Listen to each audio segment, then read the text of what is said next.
Thursday, August 6th, and I believe this is our first meeting of the new school year. So welcome back, everyone.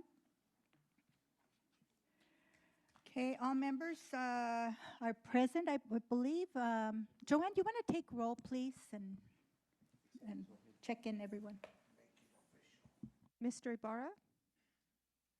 Present. Mrs. Haro? Present. Mr. Flores? Mr. Fuentes? Present. Ms. Sandoval? Present. Mrs. Flores? Present. Okay, I believe we are all here except for Ms. Thawing Ojeda, and she is running a little late, so she'll be joining us later. Okay. I would like to invite our Vice President, Mr. Fuentes, to lead us in the renewal of the Pledge of Allegiance. Shall we stand, please? Put your hand over your heart. Ready? Begin. I pledge allegiance to the flag of the United States of America and to the republic for which it stands, one nation, under God, indivisible, with liberty and justice for all. Thank you, Mr. Fuentes. We have an interpreter present, Cynthia Bueno. She is available for Spanish-speaking persons wanting assistance. Thank you, Board President Flores. Good evening, all. Muy buenas noches a todos. Yo soy Cintia Bueno, soy recepcionista y traductora del distrito. Si alguien desea servicios de intérprete, puede encontrarme en la mesa trasera y podrá adquirir el dispositivo para poder escuchar la reunión simultáneamente en español. Muchísimas gracias.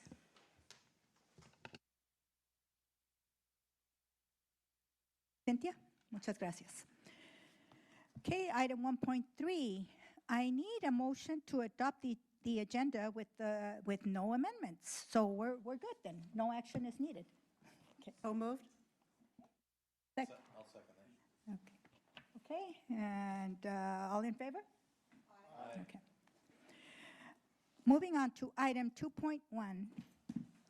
This is for public comment. Each speaker will be invited to the podium and should begin by stating his or her name and residing city. Do we have any cards, Joanne?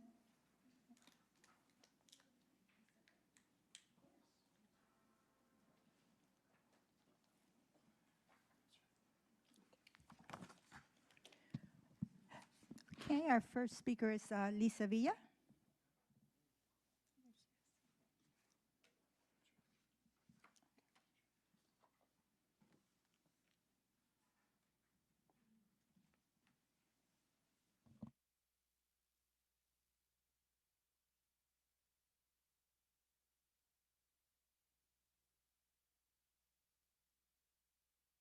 Knock, knock. Good evening, members of the board, district staff, educators, families, and fellow community members. My name is Lisa Villa, and I am running for a seat on our school board because I believe in the future of our schools, our students, and community. Serving on a school board is an incredible responsibility. It requires dedication, time, and a genuine commitment to doing what is best for students.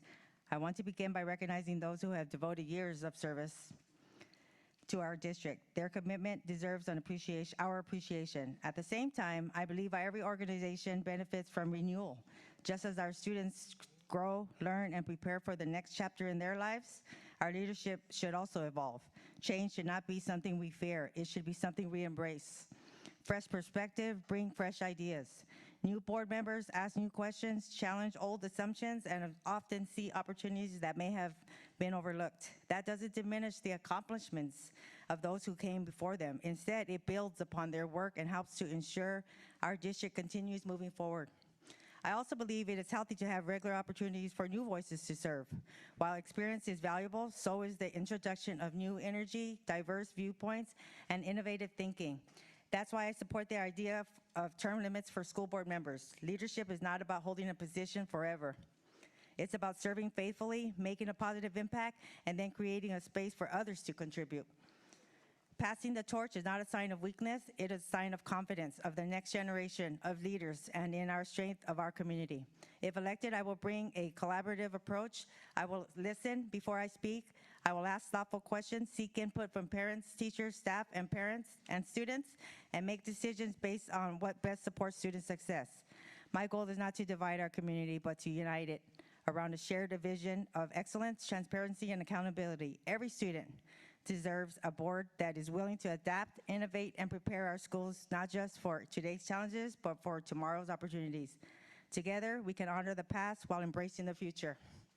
I am running because I believe our best days are still ahead. With fresh ideas, respectful collaboration, and a commitment to putting students first, we can build an even stronger school district for every family we serve.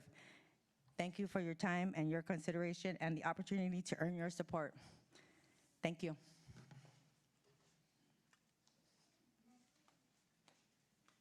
Next speaker is Andrea Bidami.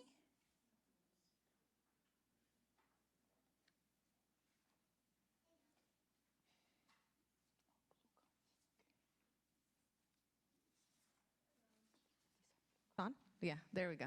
Hi, good afternoon. My name is Andrea. I'm with the People's Collective for Environmental Justice.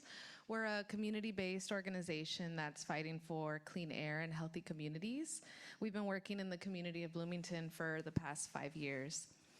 We're here to ask you all to stand with the students and families of your district and oppose the Bloomington Business Park. We're asking you to actively advocate against the project and make sure that no deal is made and that no project happens. Finally, I know I'm asking a lot, we're asking for you to reimagine that space that was left without homes with us so that we can actually advance the students' success in life. Let's do that together. I want to acknowledge that it's not your fault that the County of San Bernardino has intentionally disinvested in Bloomington, not finding money for sewage, flood control, or sidewalk improvement. It's not your fault that the County of San Bernardino is trying to unsuccessfully erase a neighborhood and act as if it's an industrial area. And it's a difficult position, I can admit, that the county has put you in. And we understand that you might feel like you don't have a lot of power here, but you do. You have the power to stand with what's right and with the students and their families. At your July board hearing, you had a presentation on managing your facility assets. And it's clear that you guys are looking at different ways of cutting costs and breaking even, but don't do that at the expense of Bloomington students or any students in your district. The Bloomington part of your district is disproportionately impacted by pollution, truck traffic, and unsafe infrastructure. It's also a part of your district that holds incredible talent, culture, and potential if nourished correctly. We know how committed you are to the students, and we need you to step into that commitment by opposing the Bloomington Business Park and reimagining with us something different in that space. Thank you. Okay, thank you. Next speaker, Daniela Vargas.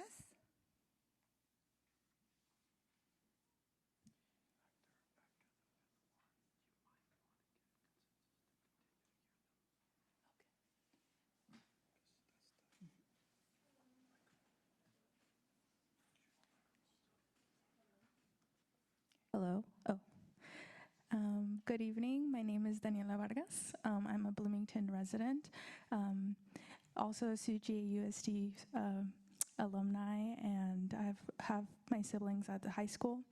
I am here in opposition to the Bloomington Business Park, and I'm also here to ask for your solidarity with community and your students.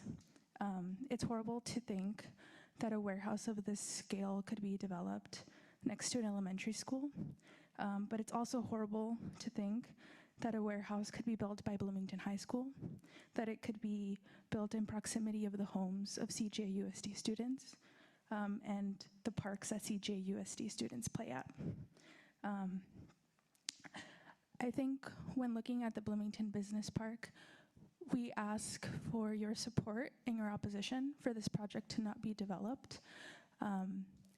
Again, like Andrea mentioned, we understand it's pretty difficult, this position that the county has put the school board in, but we really are asking you to think of this project not just on how it affects students during the school hours, but also how it affects outside. Students will be walking to and from school, will be affected by traffic, or roads will be less safe, making it less likely for students to safely cross to and from school. And we also know that the homes of those students will be ever more polluted. So I think we in Red here are just in solidarity asking for the board to think of everyone, not just think of students during school hours, but also think of their families and think of the rest of the community. Thank you. Thank you. Next speaker is Miguel Muñoz Valtierra.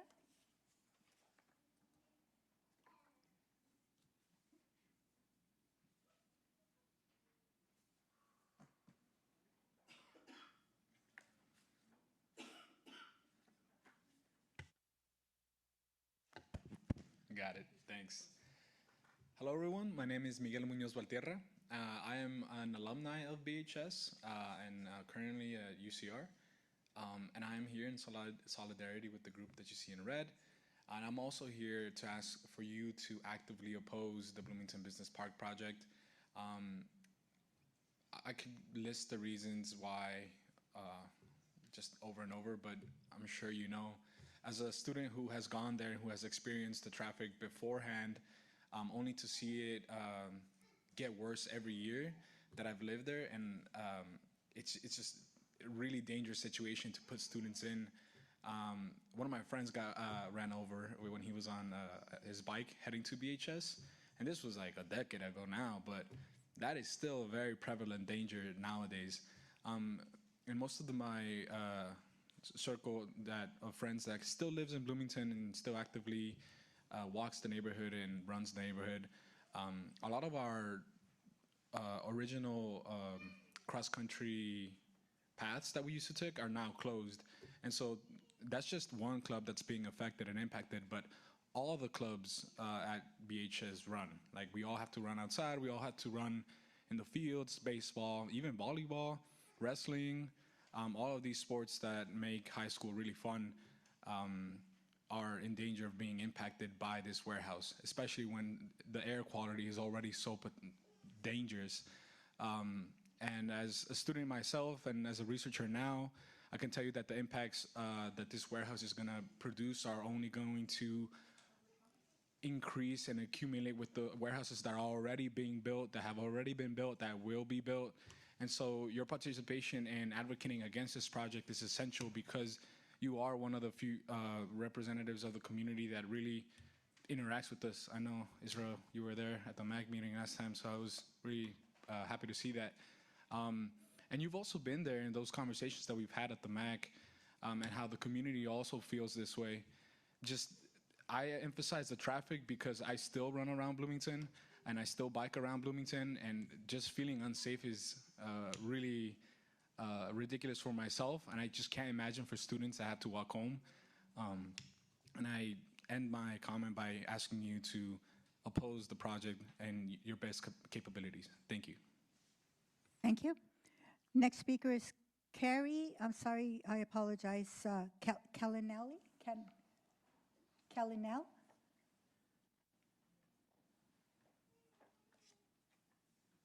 Did I pronounce that correctly? Okay, oh, okay. Thank you. Thank you for correcting me.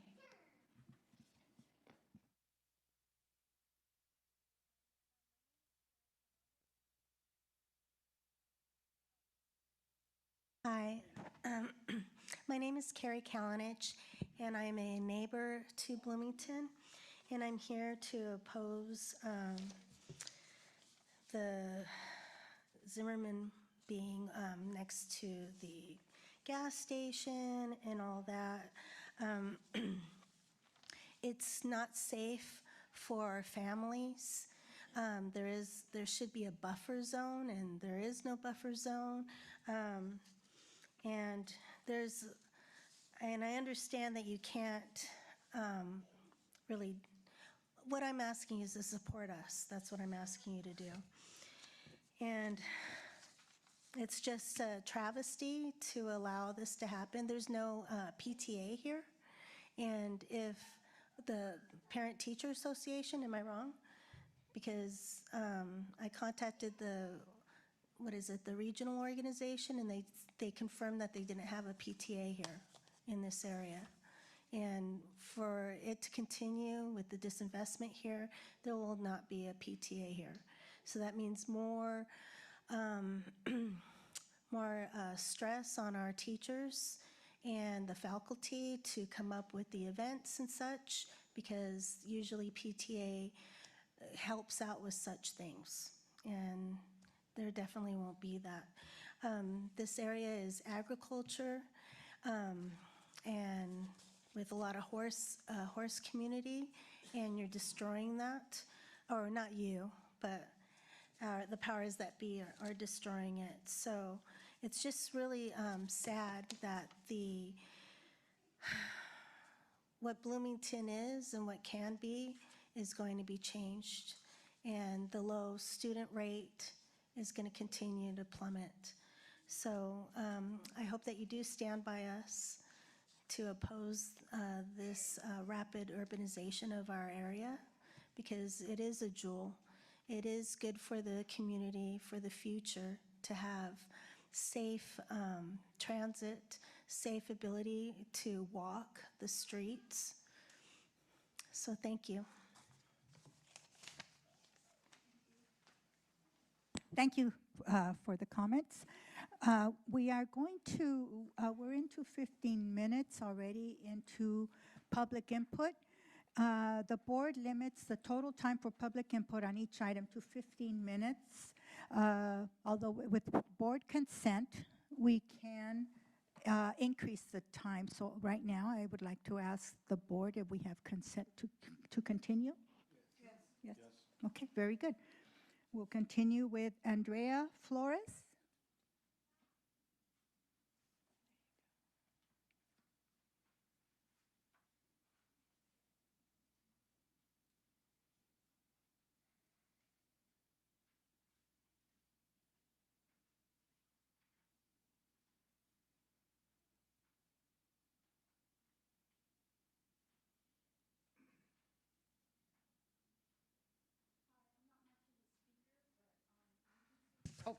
So, okay.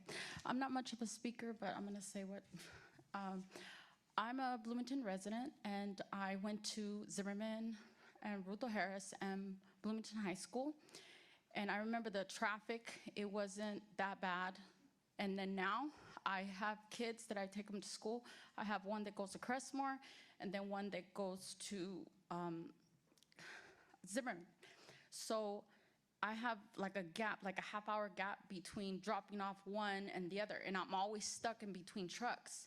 Like, and then my daughter is late because my son starts at 7:35, and then sometimes the gate, the playground's not open, so I have to wait until they open the playground. So that kind of minutes my time to go back to the house to go pick her up, and then get her ready, because I have like limited time in the morning because my son's autistic, and then sometimes he gives me a hard time. So from dropping off my son, and then I have to rush back to the house, and I always get stuck with trucks, and I can't imagine once if they do open this business, how it's going to impact more trucks and more traffic, which I'm already like dropping off my daughter late, like 2-3 minutes. I know that's not a lot, but I want my daughter to be on time, and it's impossible right now because of all these trucks, and I'm probably gonna be more late now, because if they do open up the Bloomington business, it's gonna affect the traffic. And so I have older kids who I used to drop off, and I never had that problem. I have a 26-year-old, a 25-year-old, and they all went to Zimmerman, Ruto Harris, and then they went to Bloomington, and I never had that. We did have traffic. There's always traffic at the school, but what I'm saying is the traffic wasn't that bad. Now with all these warehouses built around the community, it's so hard to even get around, because you're always, even if you're running late for an appointment, you're always stuck behind a truck. And then even yesterday when I was going down Santa Ana, just a line of trucks, and it's hard to get even into Sierra. And right now, because they're doing construction, it's not helping. So I'm just against the business being open, because it's affecting, I know it's gonna affect more of me dropping off my kids at the schools. Ms. Flores, just a gentle reminder, you have 25 seconds, 24 seconds now. Yeah. So that's my main concern with the traffic, and I'm against the business being open. So I hope you guys decide not to. Thank you. Thank you. Joaquin Castillejos, can you please correct me? Yes, hi, my name is Joaquin Castillejos. I am a resident of Bloomington, a member of the Concerned Neighbors of Bloomington, and an organizer with the Center for Community Action and Environmental Justice. And I'm here today with the community to ask the board to stand firmly in opposition to the Bloomington Business Park specific plan.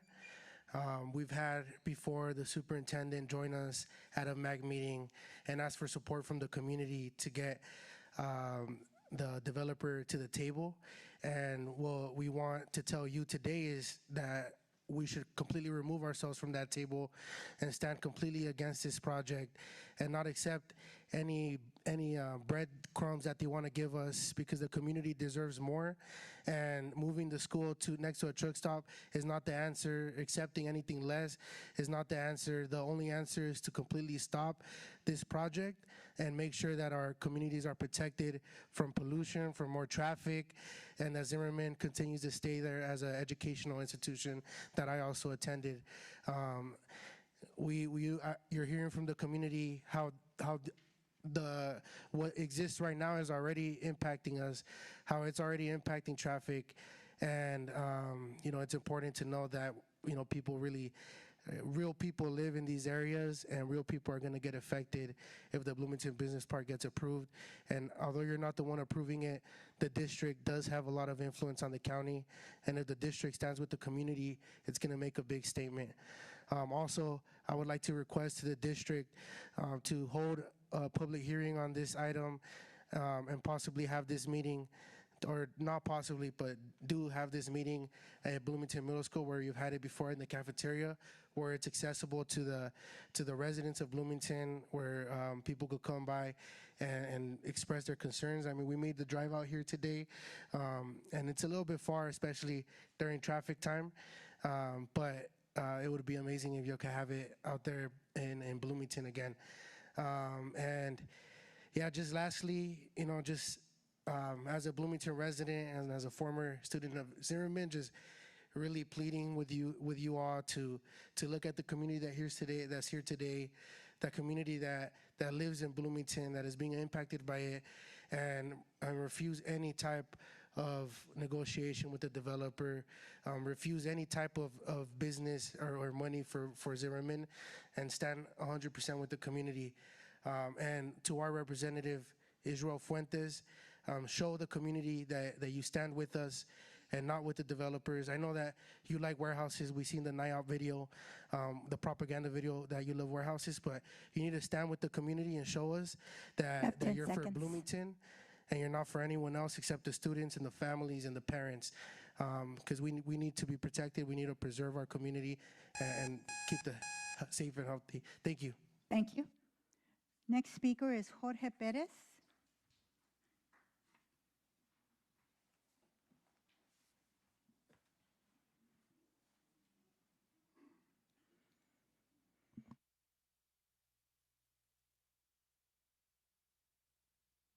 Yes, we do. And we have to get the slide ready. We get 6 minutes. Correct. Yeah. Va a tener seis minutos usted. Gracias. Sí.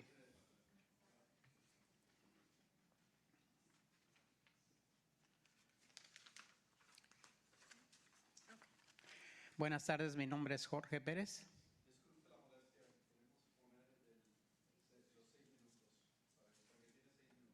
Está bien. Para que no me interrumpa.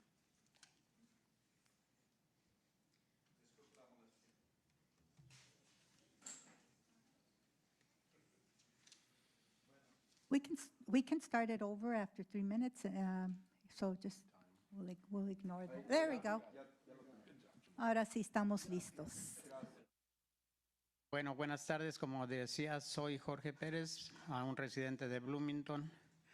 Y lo primero que me gustaría mencionar, ¿quiere más tiempo? No, adelante. Lo que me gustaría comentar es que se me hace increíble que estemos en esta junta pidiéndoles que se quede como está, que este parque, que no lo queremos, la mayoría de los residentes, porque se me hace inconcebible que se trate de vender, de mover, de remover una escuela que se supone que es los cimientos de algo sagrado, más que una iglesia, respetando las creencias de todas las personas.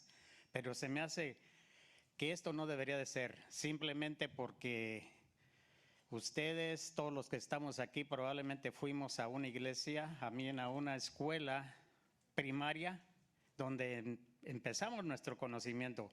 Ustedes representan el éxito porque llegaron a una posición donde pueden decir sí o no a una cosa tan grande como esta. Definitivamente, la mayoría de las personas residentes de Bloomington estamos en contra de este proyecto y se me hace que no hay sentido el remover. ¿Podemos darle una oportunidad para que ella interprete y después sigue? He said, good evening all. My name is Jorge Ramos, and I am a Pérez. Disculpe. I'm a resident of Bloomington. First of all, it's worth mentioning that I find this unbelievable that we are here to ask you to keep things as is. This park, we don't want it. In fact, nobody wants it.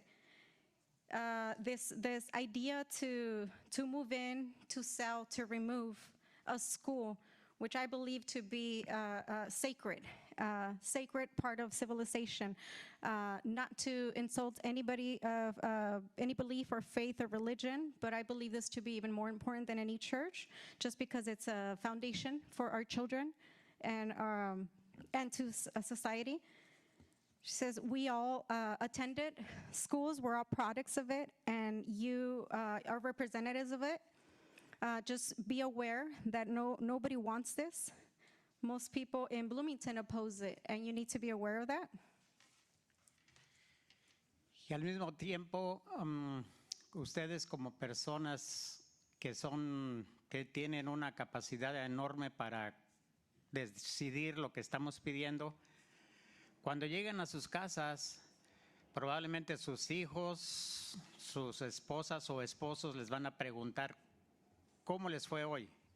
¿Hicieron lo correcto? ¿Van a contestar que hicieron lo correcto?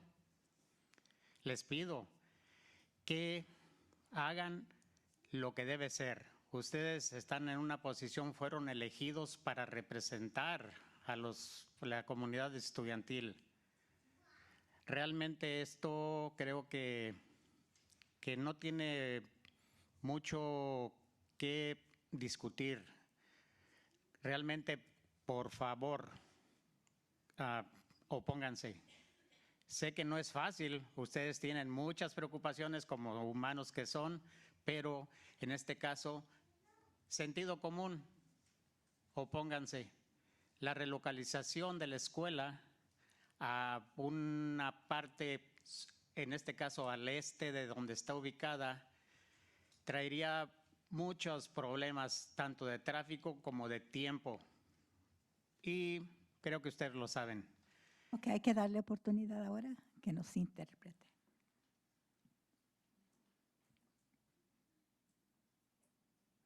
He continues, this proposal makes no sense.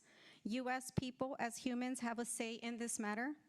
When you get home, as we all do, I'm sure you're confronted by your family, your wives, your children, who might ask you, how was your day today? What did you do? Did you do the right thing? It's a matter of just common sense. I ask you to please answer honestly and to act upon the well-being of the community. I beg you to do the right thing. Please oppose it. I know it's not the easiest thing to do, but just think about all the repercussions. A lot of things are obvious, like the disruption to the community, the traffic, all the things already mentioned. So keep that in mind. En Bloomington en los últimos años hemos tenido mucha invasión de las famosas bodegas que vienen con el propósito de traer empleos y supuestamente bien pagados, pero creo que ni traen empleos ni menos bien pagados. Ahora, yo entiendo que los desarrolladores traen trabajos, traen dinero, traen impuestos, pero también traen problemas. Nos quedan 17 segundos.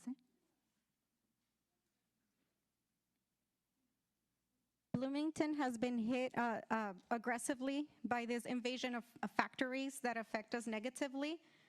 I know they come in claiming that they bring jobs, that they bring revenue.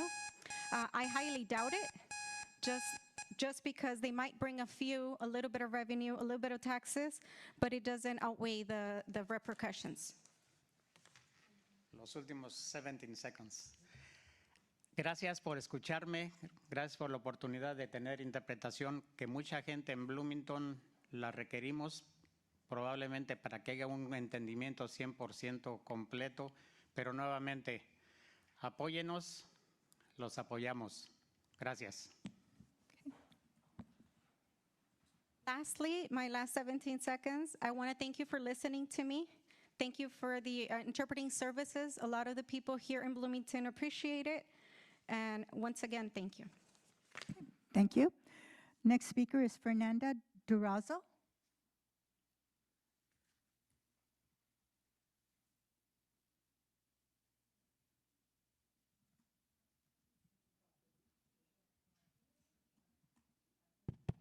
Here we go. All right, yeah, I'll keep it really short. So yeah, I graduated from Bloomington High School about 10 years ago. So was a resident of Bloomington, moved up until, earlier this year, but, I still care because my mom still lives there. My sister works in a warehouse in Bloomington. And so I know what she goes through with the traffic and, the air quality, everything, especially with the bridge still in construction and it's taking way too long. And I know everyone says that, but I just want to ask for your support. And I don't know how much power you guys have to oppose this project, but I really do want to beg you guys to, take our comments seriously and, when you are in talks, behind closed doors with a developer, I beg you to, don't take money from them. I really take into consideration the people that live in Bloomington and, what this project will do in the long run, because I think we're not really thinking in terms of what a warehouse is going to do in Bloomington, especially with, the empty ones we have currently. And I know that, there's possibilities of them being used for other things, but I beg that, just please help us oppose this project, take our concerns seriously, and yeah, thank you. Thank you. Nina Torres.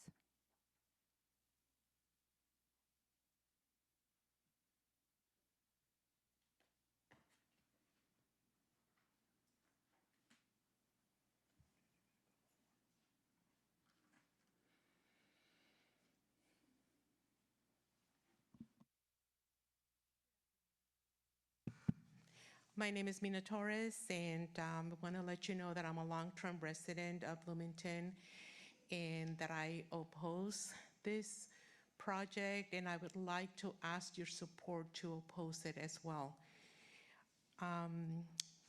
Moving Zimmerman is not a good idea. Building the Bloomington Business Park is not a good idea for our community. Our community looks like a war zone. I don't know if you've driven or walked by there, but it's terrible. Colton's Unified School District's responsibility is to protect our students, all of them, not only Zimmerman, not only Bloomington High School, but all the students, and the contamination that all these trucks and traffic will bring will move on to all the areas, north, south, everywhere in Bloomington, everywhere in the Inland Empire, actually.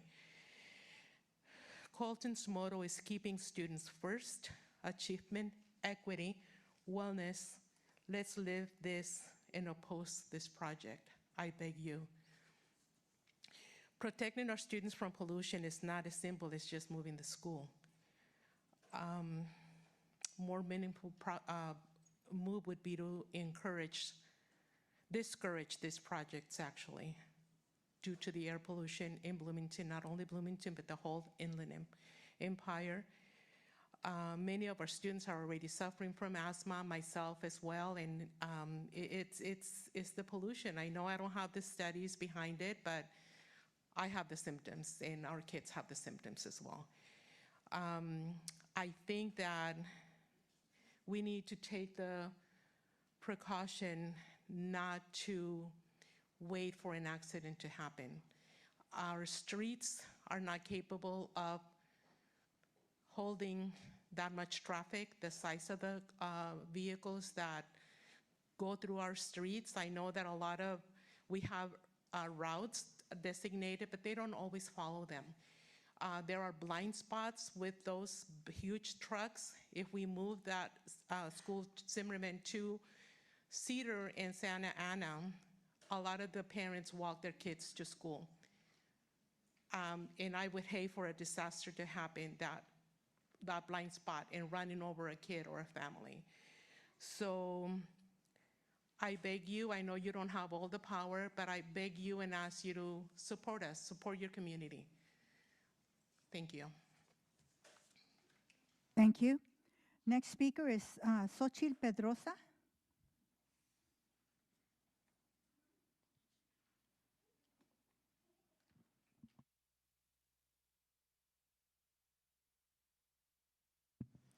Good evening. My name is Xochitl Pedraza. So just to reiterate all of the same points already stressed by many of our community members, please don't allow Zimmerman to relocate, because this will be a green light to the San Bernardino Planning Commission to approve the project. And the only one winning here will be the developer, which they already have billions of dollars. What gain will they have from basically destroying our community? The district has a responsibility to protect all of its students, not just, like we said before, not just Zimmerman, everybody that goes at least around that area, but everybody that goes to the district, which is in the Inland Empire, that we already have so much pollution. If this project happens, this will be a loss for the students that are relocated to the next to the truck stop, and the rest of the students also with unsafe conditions that the warehouses will bring to the whole community. So as someone mentioned before, and we have, the community has always imagined this space differently, like a bigger equestrian center that will we can serve the school agricultural programs, fields for gardening, animals. The real estate acquired by the school board is probably worth a lot of money, like in the lot that they want to make it. They can probably sell it, they relocate funds. That's why we have administrators or accountants to do that. So a lot of it could be done for the Bloomington student, and not just relied on the one-time money that the developers say they're gonna contribute. Or one of the meetings, they say only a one-time $2 million for the community, where we used to have houses that were contributing every year with the real estate taxes. And we understand that that was part of the San Bernardino Board of Supervisors that basically took all of that from our community. And like we said, we know that you don't have all the responsibility, but please support us to have the Planning Commission stop the project for our students and the well-being of the community. Vanessa Villanueva.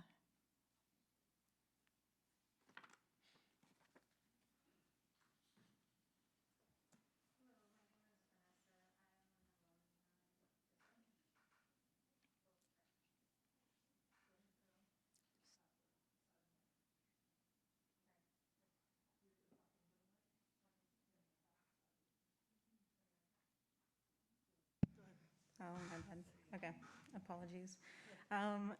Hello, my name is Vanessa. I am an alumni of CJUSD, and I still have family members who attend to this day. To me and to many, it is clear that there are no updates being given publicly about what is happening and what is going to happen to Zimmerman. We need you all to hold a public hearing or a forum and be transparent with the family members of the children from that school. There are so many questions that I've had heard over the past couple of days, canvassing, talking to people, telling them about this meeting today. Additionally, the price has gone up for this transfer. So the deal that was going on before is not what's going to be required now. The politics are different this time, and you don't need to concede on this.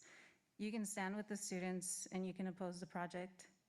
And there was a request, an example, there was a request for an extension of a permit for a warehouse across the street from schools in San Bernardino.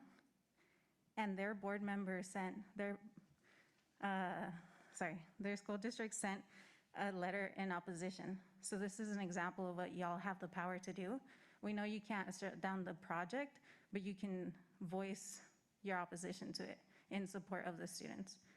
So you can play an active role, and honestly, we expect this from you, as you have promised to keep our students' safety in mind.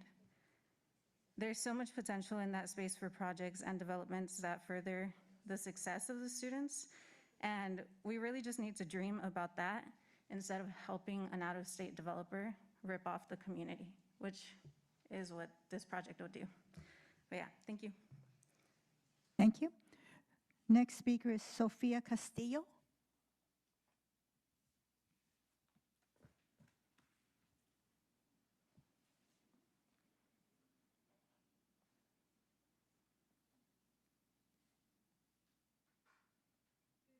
Everyone. Buenas tardes a todos. My name is Sofia Castillo. I'm 19 years old, and I am running for the Colton Joint Unified School District School Board. I am aware that some may find my ambition to make this decision outrageous, but when do we decide that a safe, brighter, and more diverse future for our students, teachers, and staff was an ambition and not a necessity? When did we decide that school board members selling out our students by taking money from developers with no consideration for their constituents' safety, health, and well-being was not outrageous? The issues we face will never be resolved as long as we continue to try and use the same useless solutions. After being enrolled in the district for all 12 years, graduating from Bloomington High School, it is to my understanding that this district is long overdue for a change. And I believe that we can make that first step. Standing here right now, I see you all, I see parents, I see hardworking people who took time out of their day to be here and show up for their communities. Even when there are times that are rough and we each face our struggles, deciding to give our presence and time is the most valuable thing that we can give. So I commend you all for that. I don't want to take up too much of your time, and I would like to share that I am here to stand with you against the Bloomington Business Park project. We're all fighting for something greater together, greater than us all, because the decisions we make today are going to affect our students for generations to come and as our society progresses and grows. I firmly believe in the power of education because it is one of the few things that absolutely nobody can take away from you. So let's fight for the education and involvement of our youth and fight against this project. Thank you. Thank you. Our next speaker is Carolina Verduzco.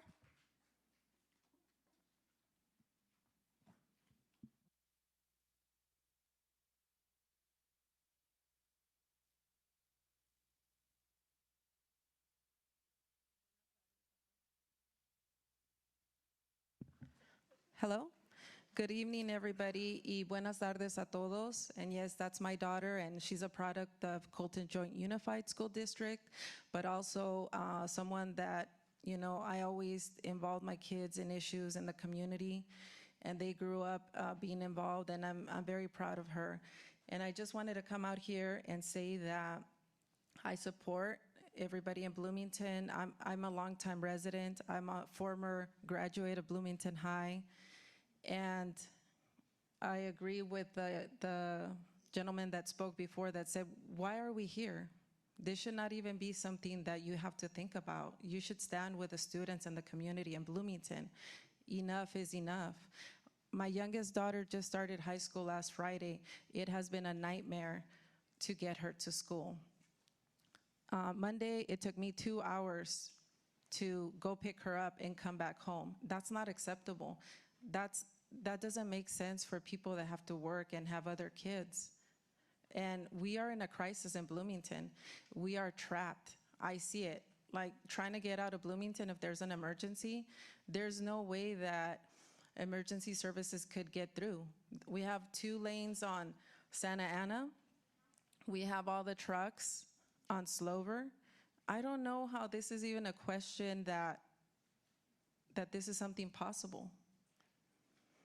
So I do want to say, again, that my hope is that you oppose this project strongly.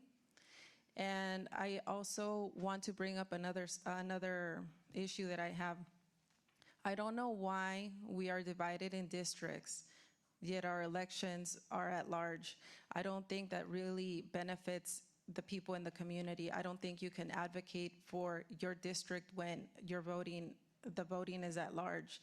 I've tried to reach out to the district. I haven't had an answer on that, but I want to say it publicly. Why don't you do the right thing? Why don't you move the elections to districts like it should be so it makes sense? Thank you. Okay, that concludes our public comments. I want to thank everyone who came to speak today, and we are going to go ahead and move on to the action items, this part of the agenda. Okay, we have items 3.1 through 3.41. Okay, I will ask right now if anybody wants to pull any of these separately for separate consideration. Okay, we do have one that we are going to pull. It's 3.5. Then I would like to pull 3.23 and 3.37. Is there a motion to approve action item 3.1 through 3.41 with the exception of 3.5, 3.23, and 3.37? So moved. And a second? Ms. Sandoval? Okay. I have a motion by Board Member Fuentes and second by Board Member Sandoval to approve action items 3.1 through 3.41 with the exception of 3.5, 3.23, and 3.37. All those in favor say aye. Aye. Aye. Nays? Okay. On motion by Board Member Fuentes and Board Member Sandoval and carried on a 6-0 vote, the board approved action items 3.1 through 3.41 with the exception of 3.5 and 3.23 and 3.37.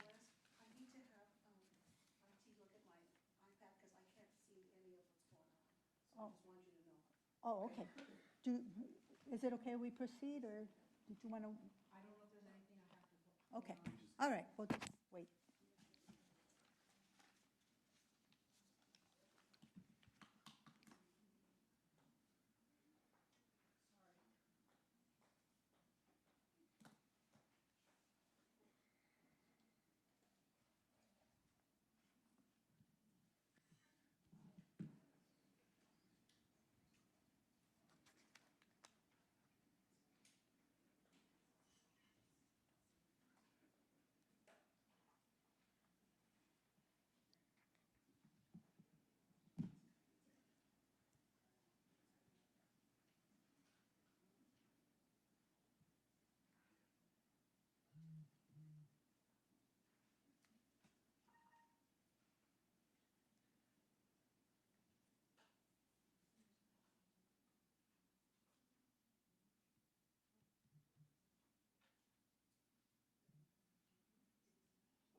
Thank you for your patience. We're having a little bit of a technical difficulty here.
Okay, just a comment for the people that spoke today. It is our protocol to listen, and believe me, we do listen to the speakers that come to us. We just can't respond to your comments. So I just wanted to clarify we're not, that is the protocol that we use.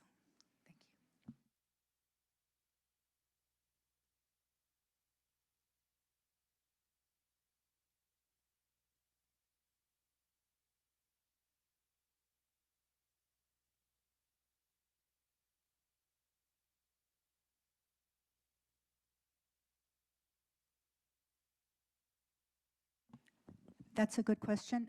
That is up to each board member, the comments that they would like to make.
For everyone listening to our meeting online, just know we're still here. Don't go away.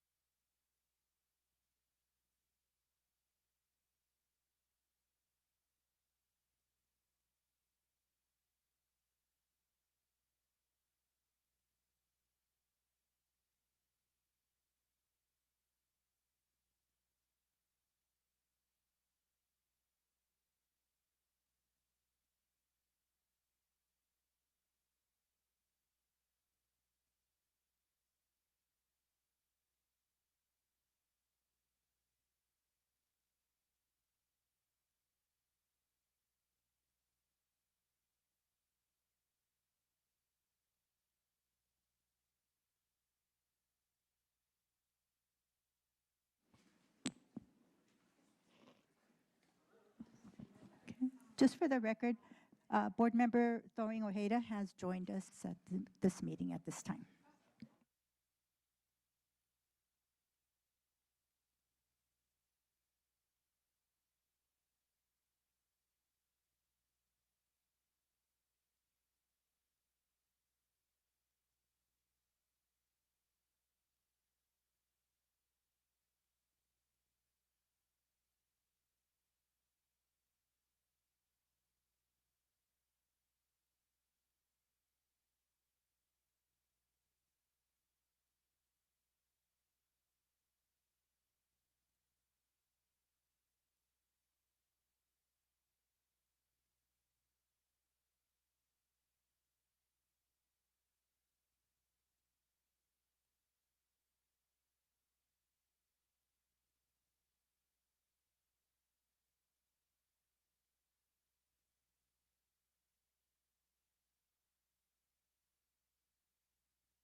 Okay, just a little bit of an explanation. We are transferring our system into a whole new system, and it has been quite difficult. It is definitely a challenge, and I thank you for your patience.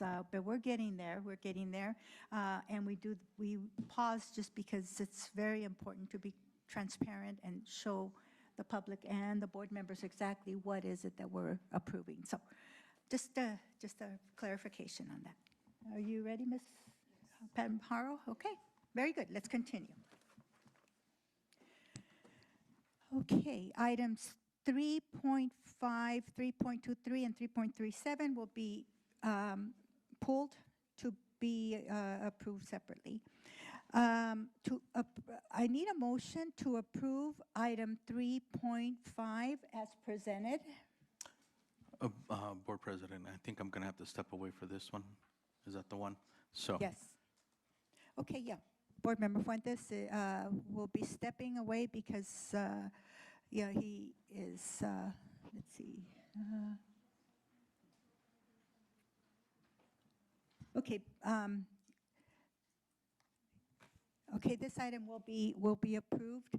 However, we asked him to just step out for a few minutes. I need a motion to approve 3.5. Ms. Thorne Ojeda? I'll second. Okay, and Mr. Flores. I have a motion by Board Member Thorne Ojeda and second by Board Member Flores to approve action item 3.5 as presented. All those in favor say aye. Aye. Nays? Okay. And no abstentions, and Mr. Fuentes is not in the room.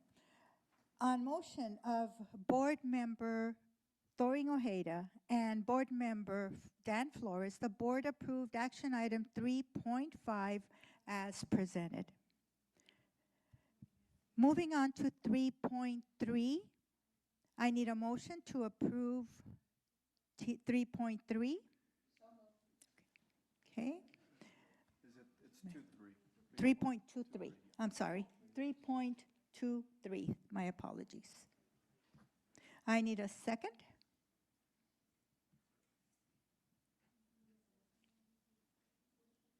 The first was Ms. Haro. Maybe you need to restate it. Okay. She was thinking it's 3.3. Oh, okay, 3.23. I have a motion by Board Member Haro, and I need a second. Oh. Okay, second by Board Member Sandoval. We actually need, we don't, Mr. Well. Welcome back, Mr. Fuentes. That's true. We can wait for him now. Let him be part of the group. Yeah. 3.5, I did abstain. Yeah. Okay, I have a motion by Board Member Board Member Haro and second by Board Member Sandoval to approve item 3.3. All those in favor? Did I say it again? 3.23. 3.23. And all those in favor say aye. Aye. Okay. And nays, I will oppose this one. Okay. On motion of Board Member Haro and second by Board Member Sandoval, the board approved action item 3.23 with on a 6-1 vote with myself, Bertha Flores, nays. Item 3.37. I need a motion for item 3.37 as presented. I'll move the item. I'll Okay. second. Flores. I have a motion by Board Member Flores and second by Board Member Fuentes to approve action item 3.37 as presented. All those in favor say aye. Aye. Aye. Okay. And nays, I will say nay. So on a motion of Board Member Flores and Board Member Fuentes, the board approved action item 3.5 on a 6-1, 6.37? 3.37. On a motion by Board Member Flores and Board Member Fuentes, the board approved action item 3.37. Híjole, okay. All those in favor? Oh, we already did that, okay. Okay, so the motion is, motion. Sorry, it was my fault. So motion passes on a 6-1 with me abstaining. Very good. Moving on. Administrative reports. We have items 4.1 through 4.4. Are there any questions or comments from board members on these items? Hearing none? Okay. Moving on to item 4.5, facilities updates. We do not have an update.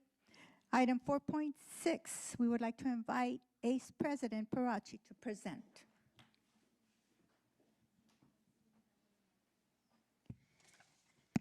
Good evening, Board President Flores, board members, Superintendent Dr. Miranda, and members of the audience. My name is Cristina Parachi, President of Association of Colton Educators. Welcome to 2026-2027 school year. I hope you all had a wonderful vacation. I enjoyed Footstep to Freedom. I learned a lot, laughed, cried, and spent over 2,500 miles in a bus. I also attended Summer Institute, community schools boot camp, 5 intense days of learning. So the first week of school always brings excitement, but this year feels different. The 2026-2027 school year is a fresh start, a brand new chapter filled with new opportunities, new relationships, and endless possibilities. It is a reminder that every school year begins with a clean slate. If you read Anne of Green Gable, she always said it's a brand new day with no mistakes in it. When I taught kindergarten, I told my kids every day, it's a brand new day with no mistakes in it. We had the chance to build on our successes, learn from our challenges, and move forward together with optimism and purpose. On behalf of the Association of Colton Educators, I would like to extend a heartfelt welcome to all of our educators and support our incredible school community. To our veteran teachers, thank you for your continued education and leadership. To our newest employees, and I did the orientation, we had 25 brand new, they look like kids, new teachers. I want to welcome them to CJUSD family. We are excited that we have chosen to make a difference. We are excited that you, the new teachers, have chosen to make a difference in the lives of our students. We wish every employee a school year filled with good health, happiness, professional fulfillment, and countless moments that remind you why you chose education.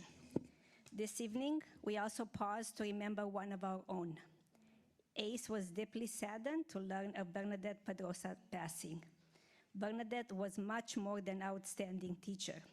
She was a respected union leader, a passionate advocate for educators, and a person who touched the lives of so many. She was a devoted daughter, sister, aunt, friend, colleague, and a mentor. Her legacy of service, kindness, and commitment to public education will not be forgotten. On behalf of ACE, we extend our deepest condolences to her family, friends, colleagues, and everyone whose life she touched. Finally, election season is upon us. ACE is proud to have endorsed all of the incumbents, candidates for the CJUSD School Board, Bernice Sandoval, Joanne Toringo-Heyda, Israel Fuentes, and Dan Flores, as well as the San Bernardino County Superintendent of Schools, Kelly Binks. We also encourage our members and community to support Proposition 3, formerly known as Proposition 55, which continues funding for California's public schools and community colleges. We invite everyone who would like to support public education to join us on precinct walking for our endorsed candidates and Prop 3. Strong public schools are built through community involvement, and every conversation with a voter helps straighten the future of education. Thank you, and I wish everyone a successful, safe, and inspiring 2026-27 school year. Thank you, President Parachi. CSEA President Guadarrama.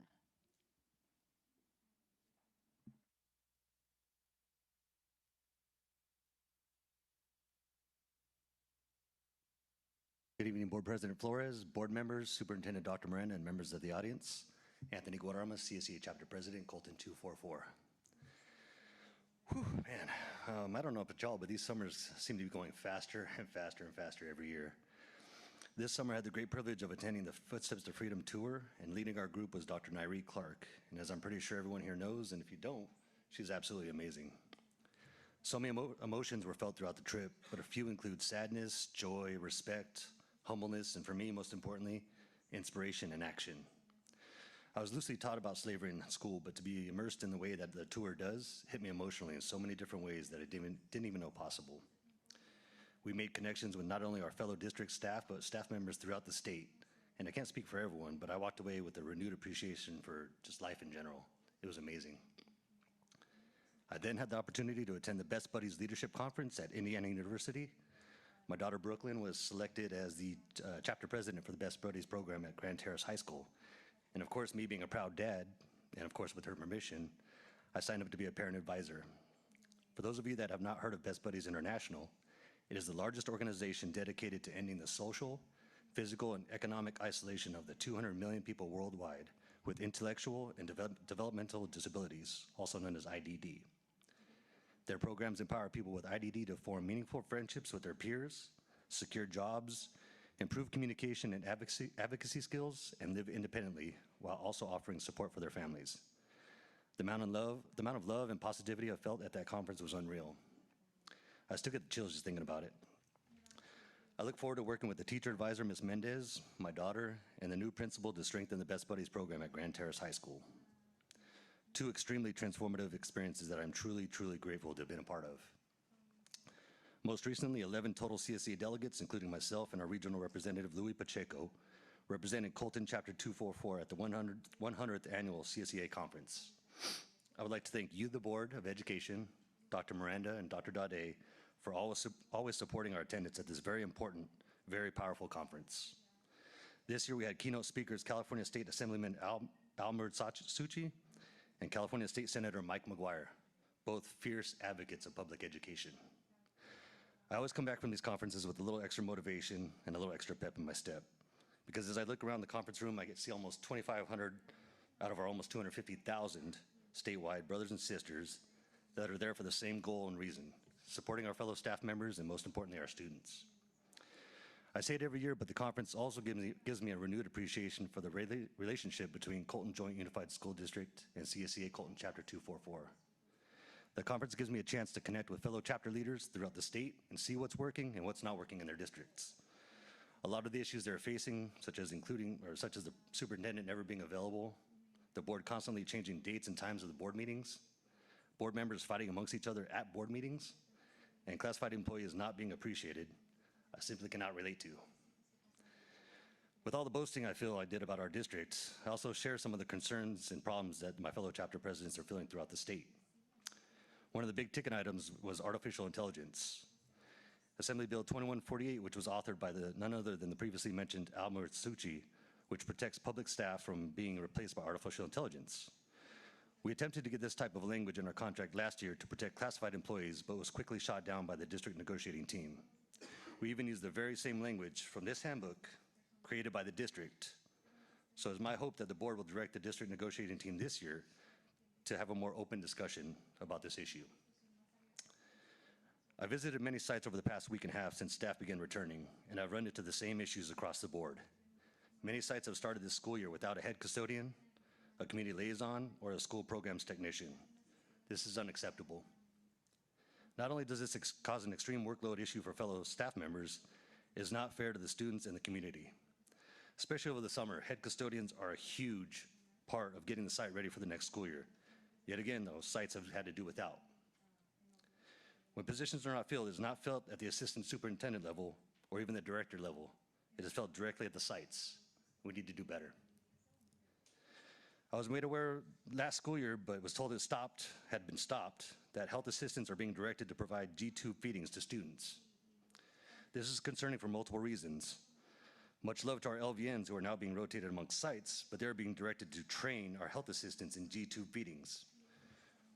Nowhere in the health assistant's job description does it even come close to any type of specialized medical procedures such as G-tube feeding. Reading through the health assistant job description, their main duties revolve around basic first aid and record keeping. A quick Google search of is G-tube feeding considered basic first aid? Here are the results. Why does not basic first aid? Surgical interface. A G-tube enters directly through a surgical opening in the abdominal wall in the stomach. There's risk of complications. Improper administration could lead to aspiration, severe site infections, residual clogging, or dislodged tube. And then basic first aid versus specialized medical procedures. Basic first aid, which is in the health assistant's job description, refers to immediate temporary care given to an injured or suddenly ill person, such as applying Band-Aids, performing CPR, or treating minor burns that any untrained bystander can typically attempt safely. Now, specialized care, which is more in the LVNs and other job descriptions, involves ongoing medical maintenance, prescription liquid nutrition, medication flushes, and management of surgically created body orifices. Now, normally this is the type of issue that I would work on in the background with whichever assistant superintendent lands under, but this is more or less of a heads up. If these directors are going to continue implementing processes or procedures that violate our contract out our work, violate labor rights, or try to exploit our job descriptions without at least first communicating with CSEA, the response from CSEA will be in the form of grievances, complaints, cease and desists, and unfair labor practices, because I can only assume that the assistant superintendent of each division knows what their directors are doing. If not, that is a bigger issue. To wrap all this up, this summer was a very transformative experience for me. I plan on bringing everything I learned over the summer to not only my executive board members and classified brothers and sisters, but I plan on working with all of administration and teachers to make 2026-2027 a successful school year and continue to try to make CJUSD the envy of all surrounding districts. Together, and only together, CJUSD, MAC, ACE, and CSEA, can we make that happen? Thank you. Have a good evening. Thank you. Thank you, President Guadarrama. MAC update, we do not have an update. ROP update, board members? No? Okay, moving right along. Okay, item 5.1, we have Dr. Miranda's communique. Yes, thank you, Board President. Good evening, everybody here present and also online. It's good to be back. We're starting another school year, 26-27, believe it or not. So first item I want to talk about is our Vision 2030. And when we talk about Vision 2030, our North Star, and advancing the design plan, it really is such an important, critical step for us as a district because over the last several years, the design plan, which is our roadmap, has served our district as to empower our staff to establish strong instructional practices and a leadership foundation. So what we want to do is build upon that success. And so now we're advancing that work through what we're calling Vision 2030. So as we develop this comprehensive system-wide framework, we feel it's going to shape the future of teaching and learning across our district. Because that's what we do as an organization. We're a teaching and learning institution. So Vision 2030 and that North Star, it really, what it is about creating this greater coherence across the entire organization, aligning our schools, departments, families, and community partners around a shared vision for student success. So as we build this unified system and prepares every student, we want them to thrive in schools, but also thrive in life, thrive in college, thrive in their careers. So that first phase in this work, again, it's going to be an extensive work done, is the development of the CJUSD learner profile. That learner profile will serve as a community-crafted vision, and again, I'll stress community-crafted vision for every graduate. What it's going to do is clearly define the academic competencies, the durable skills, character traits, and habits of well-being that all students should develop throughout their educational journey here in Colton. Now, applications to serve on the learner profile development team have been shared with staff and are currently being reviewed So while this team will guide the initial design process, it does represent only the beginning. And let me stress that again. We are going to reach out to our community and reach out for engagement efforts, include our community too. So once a draft has been developed, it will be shared broadly through surveys, focus groups, community town halls, ensuring that students, families, staff, and community members will have meaningful opportunities to provide feedback and help shape the profile, the final profile. So together, and I believe this, we're creating a shared vision that will guide our work for years to come and ensure every student graduates prepared to succeed in every changing world. So we're very excited about that Vision 2030, advancing our design plan. Next, I want to talk a little bit about professional development. One of our pillars in the design plan is built upon 3 pillars: professional development, professional learning, professionalism and equity. And so a big focus over the summer has been on professional development. Throughout the summer, our CJUSD educators are being trained, and they've demonstrated an unwavering commitment of their continuous learning by participating in a variety of professional development opportunities to design really to strengthen their instructional practices, develop leadership capacity, and improve student outcomes. You've heard a little bit of from both of our presidents, CSA President Guadarrama and Parache, about that, those opportunities.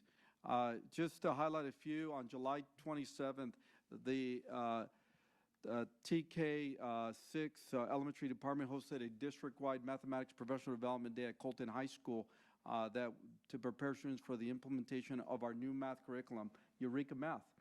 We hope it strikes gold, right, Dr. Peterson? So the publisher coach and facilitated, or the publisher coaches facilitated 9 concurrent training sessions, providing hands-on experience and learning for our nearly 300 teachers and administrators who attended these PD, professional development. So we're very proud of that. Also, from June 29th through July 1st, more than 70 teachers, counselors, administrators, and instructional assistants attended the AVID Summer Institute. And we had AVID school, district, and we had AVID schools, and it's just an incredible program that we offer here. So they attended this institute in San Diego, and really what they did is engage in collaborative learning experiences. They gained practical strategies to expand rigorous learning opportunities. Again, going back to strengthening their instructional practices, so when they come back, they're stronger educators. And then focus also on improving college and career readiness, which is a big part of AVID in preparing our students for a college and career. So we also want to highlight, and you heard a little bit about Gettysburg. Well, maybe you didn't hear about this. You heard about something else I'll mention in a second. But, you know, one of the things that we're really proud of in our district is our district leaders participate in a Gettysburg leadership experience, and they did this in June, where they explored timeless leadership principles by connecting with historical events to everyday challenges of educational leadership. So this experience really strengthens participants' capacity to lead with purpose, to collaborate, and be resilient. It's a great experience. I know that all the attendees that attend Gettysburg really enjoy that opportunity to learn and grow their leadership capacity. So thank you, Dr. Dave, for putting that together. And just one more really highlight is really, I think, as you know, our Safety and Security Service Department really thinks about, focuses on safety for our students. And they, John Sachs, Director of Safety and Security, hosted the annual multi-day security workshop to prepare for the new school year.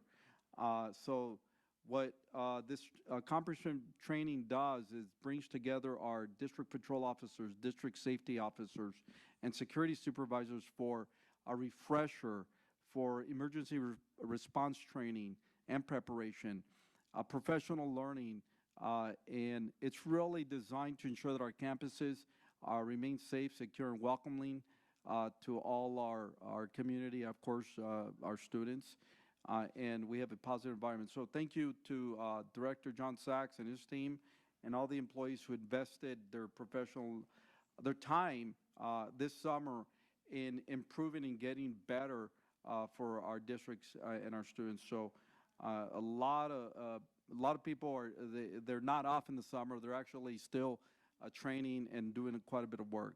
Last thing, it's been mentioned, but I have to say this. I mean, here we are, another school year.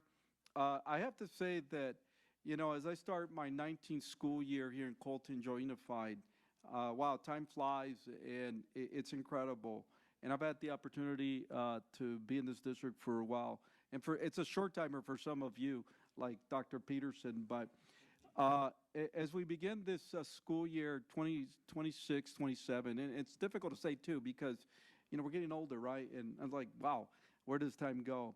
I want to really let everybody know and extend heartfelt welcome to our students, families, familias, employees, and community partners. The reason why we're here is for our students, to serve them.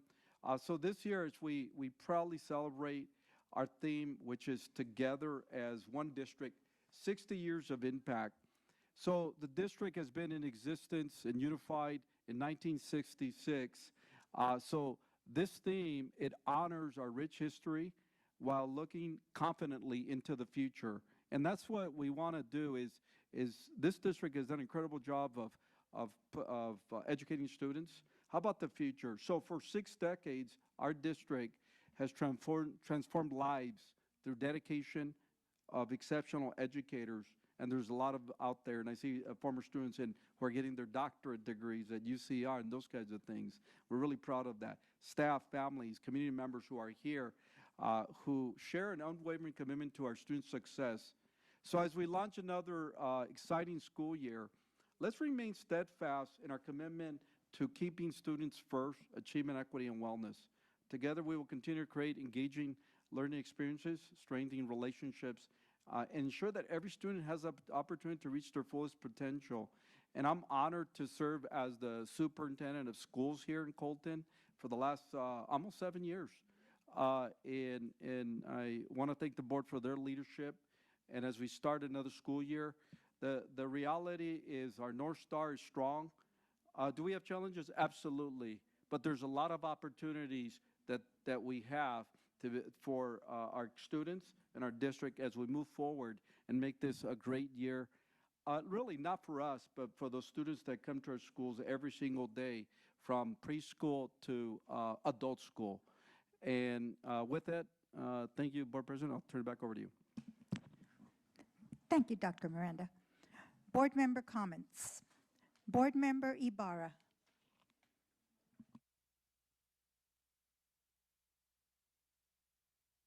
Thank you. First of all, I want to start off by welcoming all our students, our staff, our families here in our district back to school. And as we all mentioned, you know, it's very, for me, it's very amazing that we're at the year 2026, 2027. So, you know, when we think about it, we're going to be at 2030 before you know it. So that's just incredible. It just boggles the mind. But first, before we get there, let's take care of this year and let's do it right. So I just want to welcome everybody back. I've had, well, first of all, I want to start off with a concern that I've been hearing from some parents that have been brought to me by our after-school programs. And what I'm getting is that our after-school program, which is Think Together, has been having their students out in the heat. And the students are complaining to the parents. So the latest one I got was right after I got off work, and it was from a grandmother who was complaining that their grandkids were complaining about being out in the heat and having to be out in the heat.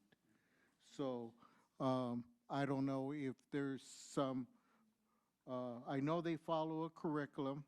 Part of it probably has to do with outdoor activities, but I think we need to make sure that they're mindful of the temperatures out I mean, we do it for our football players and our other athletes.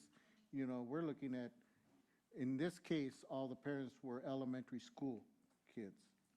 So if we could address that in some fashion, just to make sure that we don't get anybody get sick out there. And since they brought it to me, I'll bring it to you. So also, as our president of CSEA mentioned, he was talking about opening schools without head custodians, which is, I know it's really difficult. Yeah, you know, I love my head custodian where I'm at. And my question here is, how come we don't have head custodians at these sites? How many sites are we talking about? And what is our plan to get ourselves some head custodians? Because that's integral in preparing for the schools. It's integral for daily function of our facilities. And I'm surprised that we are not with head custodians at all our sites. So, you know, I want to make sure that that's addressed and it doesn't just go by. Are we in the process of looking for head custodians? You know, I'm just throwing questions out there. If we are, good. You know, if not, you know, we need to. And I want to make sure that we understand as a board how many school sites do not have head custodians and why. Because I think that that's an important thing. And so let's just make sure that we're able to address those issues, because we can't have that. And then one final thing that I'd like to mention, I'd like to take this opportunity to thank the Bloomington community for being here today. Believe me, this board listens to everybody who comes to the podium. You know, I've been on this school board for many years, and this is a very good school board. Every individual here cares about all our areas, from Grand Terrace to Colton to Bloomington, everything, you know, South Fontana, and we care about our students and we care about our communities. And that's true. I could say that without hesitation. And I could only imagine what each and every one of you are going through. I mean, I could, you know, if any one of us in this room could wake up tomorrow and all of a sudden see a warehouse being built across our street from our house, I couldn't imagine how that would feel. Or see that your elementary school that your children go or you gone, all of a sudden is being pinched out by, you know, warehouse moguls. I really don't, you know, think too highly of what is happening and with this particular projects that are there, how they've infiltrated Bloomington. And I just want to tell you that I think that, and I know that each board member here, we feel for you. We know that you're having to deal with a lot of things. You know, for a long time, we had our board meetings in Bloomington, and I understand just trying to get to those board meetings by 5:30 was a big, big hassle. Just the traffic. I can imagine if you lived there, day by day things that you had to deal with. And we know that with everything that's happening, it's going to increase. But I want to guarantee you, you know, somebody had spoke about a letter that San Bernardino City Unified. We did a letter. You know, we're, you know, we've tried to do everything. Our superintendent has tried to talk to the Board of Supervisors. And, you know, they pretty much are shutting us down. And I don't mind saying that. You know, so I'd love to see you guys take this effort to the Board of Supervisors. They need to hear from the community themselves and make them listen to you guys. But I just want to say that I understand, we understand, and that, we don't know what the outcome's going to be because the decision's not going to be up to us, unfortunately. I wish it was, but we don't make the decision. The decision is made by the Board of Supervisors, and that's where the problem lies. So just want to tell you thank you for being here. Thank you for sharing your concerns, and that we listen to you and that we understand. Thank you. Thank you, Board Member Ibarra. Board Member Haro. Oh, I'm sorry, let me go. Board Member Fuentes.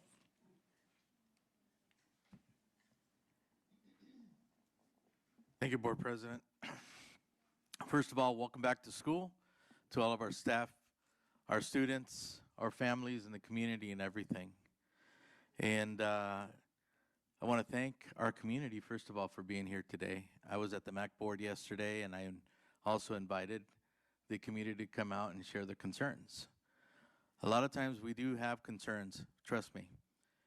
I'm one of the board members that fights hard. You might say no, because you see things, you hear rumors.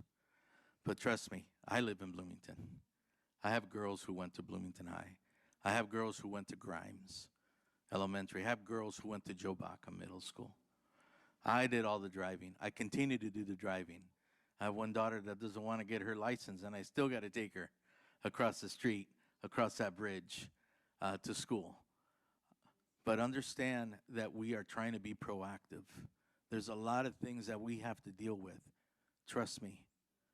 As a board member that represents Bloomington, who is my city where I live, where I reside, where I eat with my family every morning, where I get up every morning to go to work, trust me, to see these things happen, it hurts me. It hurts me very, very, very much to see our students have to walk through those nasty streets, to see the students have to deal with trucks and traffic and trying to cross that bridge, especially the kids that live on the north side that have to go over to the south side. It really, really bothers me. Trust me.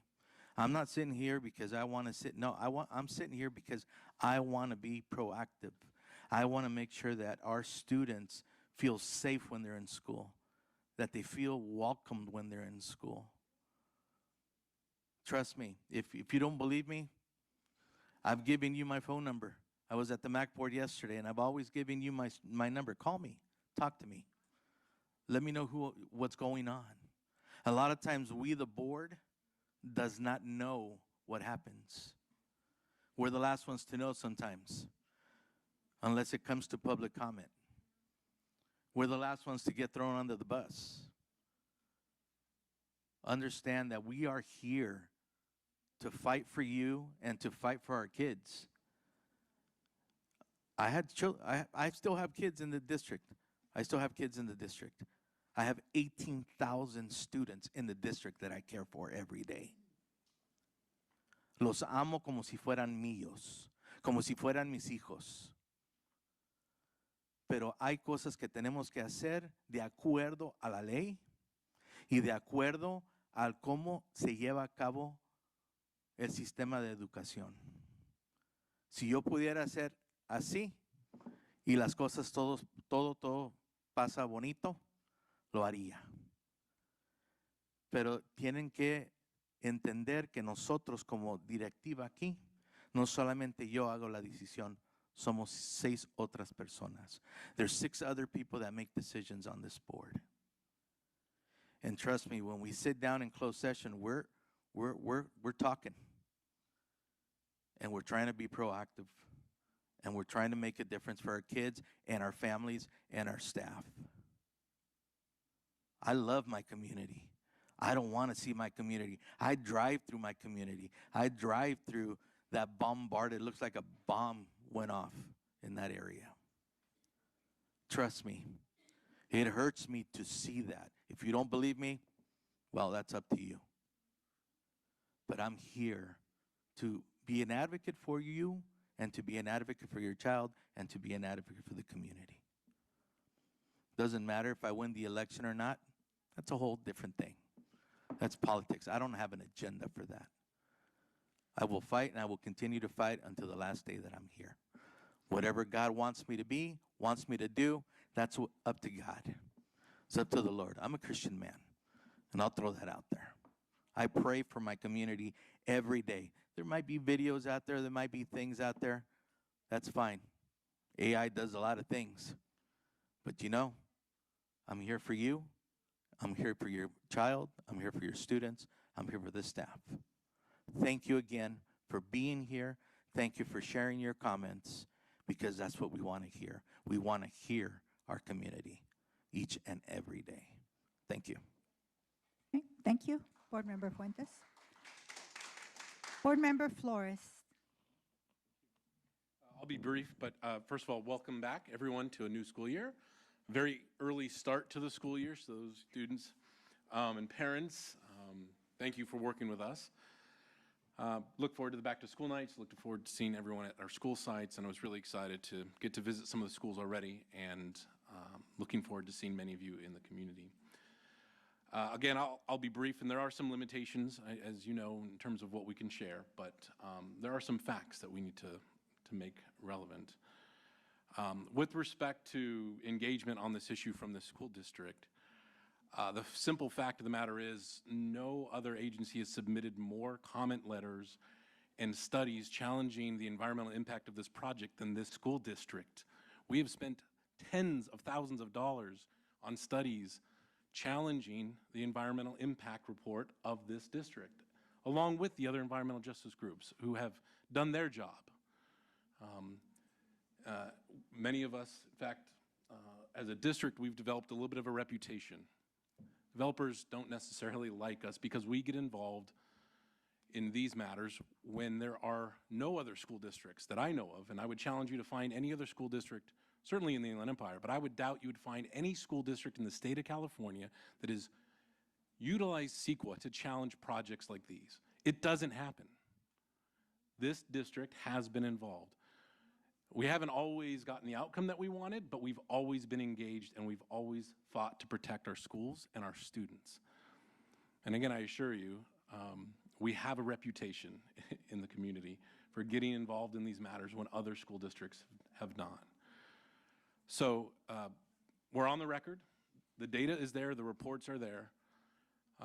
But I want to thank you because as important as our voice is, the community members that live in Bloomington in particular, and I would say South Fontana, because we do represent South Fontana and the community there. Show up, be present, speak up. You are part of the democracy. You are the ones who hold all of us accountable, and every elected official that asks for your vote, hold them accountable. And I know that we won't always get what we want, but we have to be part of the process. And we cannot let things happen without being at the table, without being engaged, and without making it clear where we stand. And for the kids that are here, because we've got some students that are here, I want to thank you for being here. You could be at home or you could be anywhere else, but you're here being part of a process that is going to be so important. Because right now there are people and places and decisions being made around this country that are going to affect your future. Most of us are on the downslide, right? We're in our careers, the end of our careers, we're in retirement, we're looking towards the downslide of our careers. Your lives, your careers are just getting started. And I hope and I pray that you guys have every opportunity in the world to follow your dream, whether it's going to college, going to the military, going to the trades, whatever it is. But never forget where you come from. Never forget the lessons you're learning being part of this process. And always, always speak up for your community. I was born and raised in Colton, third generation. And I ran for this board because my grandfather came to this country with very little. and I was the first in my family to go to college. And you better believe when I stood on the stage and I grabbed that diploma, I thought of my grandparents, I thought of my parents, and I thought of everybody here in Colton, in the Colton School District, that worked so hard so that I can have that one opportunity. And I want that for each and every one of you and all the kids in our schools. So thank you for being here tonight, kids and parents and grandparents and community members. Thank you for being here. Thank you, Board Member Flores. Board Member Thoring Ojeda.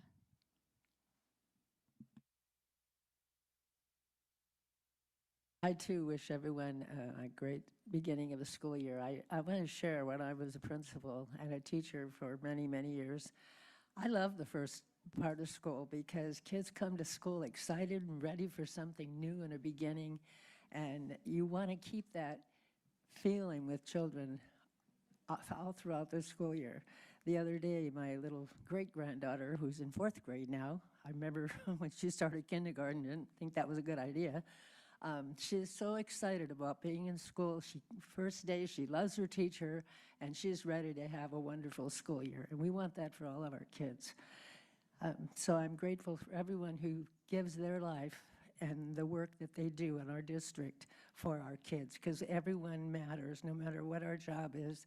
Those kids look at all of us for guidance, and it's our job not only to teach, but to teach children how to be a good person, a good citizen, and what that means. And so welcome everybody, and thank you so much for all your caring and loving of our kids. I want to say thank you to my board because we have worked really hard for the people, citizens of Bloomington.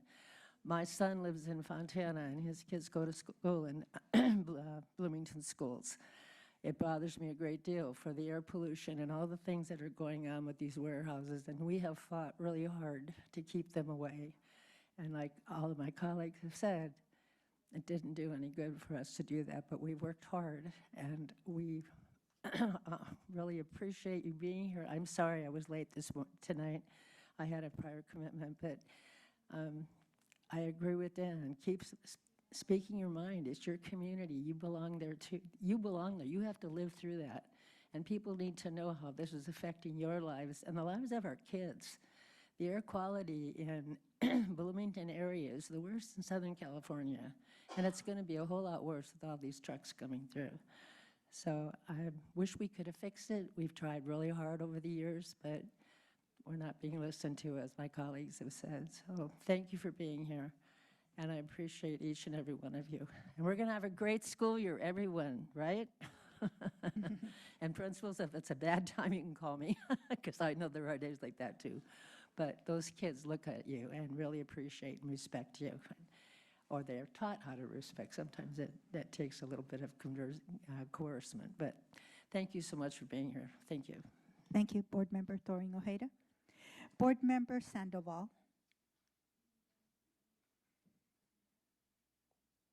Thank you, everyone. So our kids are back to school this school year, and we're really, really excited.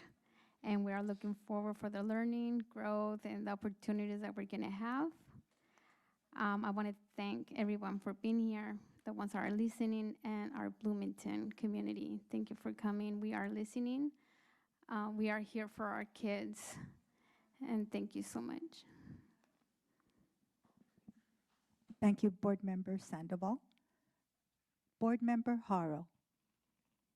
First of all, I want to apologize to all of you there. You can see they're still trying to fix my iPad so I could be a part of the meeting. So I apologize that we had to stop the meeting while I got that fixed. And thank you, Jamal, for working on it. I want to welcome our teachers and our staff all back to this new school year. I love the beginning of the school year because the beginning of the school year is a brand new start. The things that happened last year, they're over, they're done with. We can't go backwards, but we can go forward, and we can do everything we can possibly for the students that we serve. And I know that my colleagues and I, we sit up here and we truly believe we have the best teachers and we have and we are doing the best we can for our students. So welcome to our teachers and all our staff to the beginning of a brand new year. It's a year to start anew. While we were on break, I went to a couple of conferences, and the one I want to bring up is our wellness conference. We at CJUSD believe not just in educating our students, we believe in taking care of them. And by that I mean not just making sure that they're learning every day in the classrooms, but also the whole child. We care about their mental well-being. I don't know if many of you know, but our high schools and our middle schools have wellness centers to take care of our kids. And our kids can go in there and get help and ask for anything, and it's all private. And it's a wonderful thing to have for our students.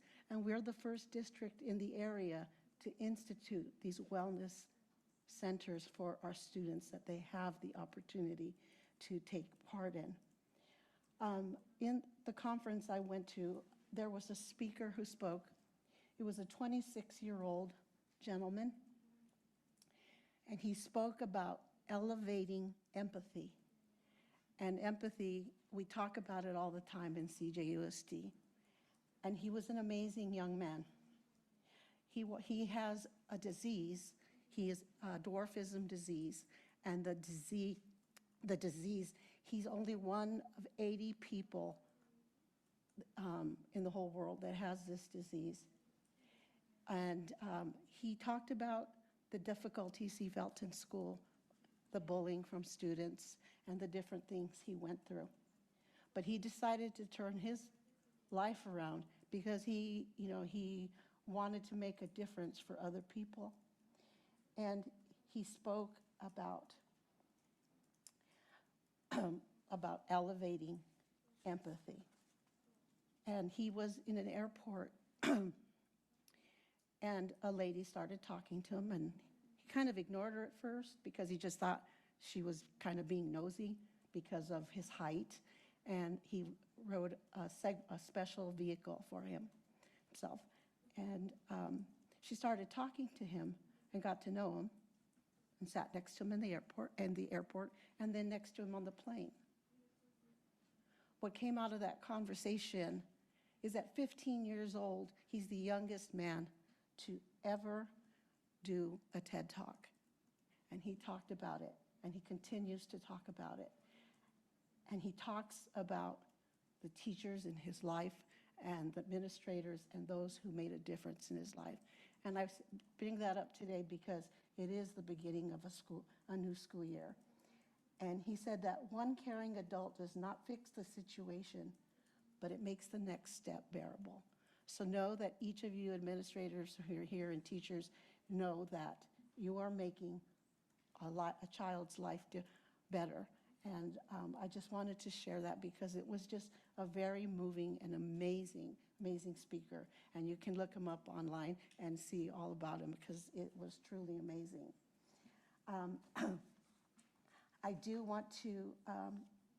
I want to say to all of the people here from Bloomington, I didn't grow up in Bloomington, but I grew up in East Los Angeles. So I'm a transplant to the Inland Empire, but I've been here going on 36 years. And I love this community. I love where I live. I think what I love the most is the people here. They truly care about their community. They come, as you are all here, you come out and you're fighting. And as my colleague said, there are a lot of things that we can't talk about legally, but we are listening to you. And we want you to know, I think my colleagues all spoke a bit on it, was that we are here, we do listen, we do care.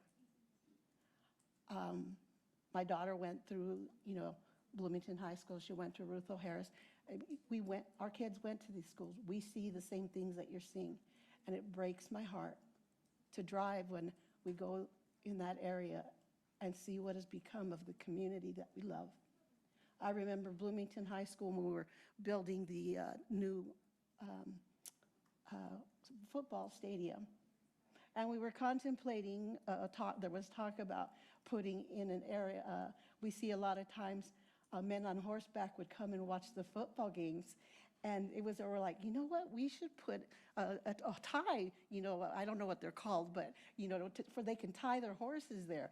And I mean, we see this community and we've seen it, what it was. And to see what it is now, it breaks our hearts. It truly does. So please don't give up on your fight.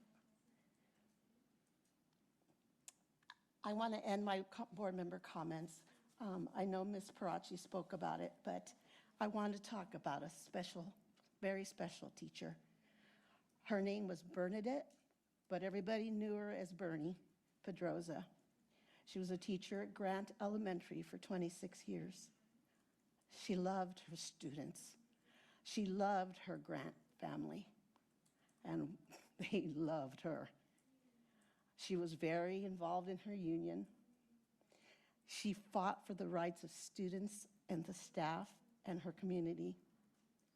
She loved to cook, and she was an amazing cook. She loved her Dodgers, and she loved Disneyland. Bernie was the oldest of 3 children, with her sister Jennifer, who is an administrator in our district, and her younger brother, Edward. I would like to ask the board and request that we adjourn in her honor, and may this small gesture comfort her grieving mother and family. Absolutely, I believe we have a consensus. Absolutely, we all knew her, so it is an honor to do that small gesture for her. God bless her family, and know that our thoughts and prayers are with the family during their difficult time. With that, we are going to adjourn into closed session to discuss the items listed on our closed session agenda. Thank you for coming tonight.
Okay, the board is back from closed session.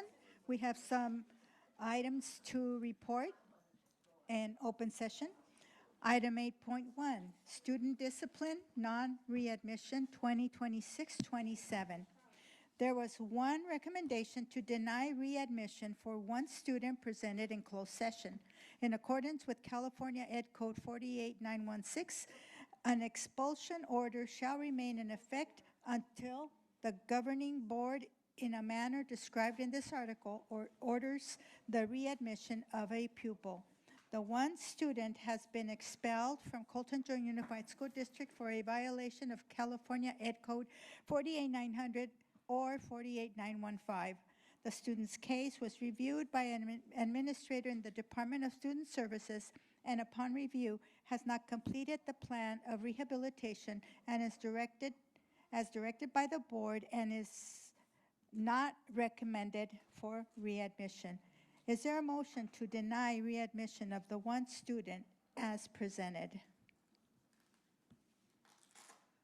So moved. I'll second. Okay. I have a motion by Board Member Fuentes and second by Board Member Flores to deny the readmission of the one student who has not met their plan of rehabilitation as directed by the board. All those in favor say aye. Aye. Nays? Abstentions? None. On a motion by Board Member Fuentes and Board Member Flores and carried on a 7-0 vote, the board denies admission of the one student who has not met the plan of rehabilitation. Item 8.2, personnel public employee. The student number, okay. The student number is 1057429. Item 8.2, personnel public employee appointment. On a motion by Board Member Flores and second by Board Member Fuentes and carried on a 7-0 vote, the board approved the following as stated on the agenda.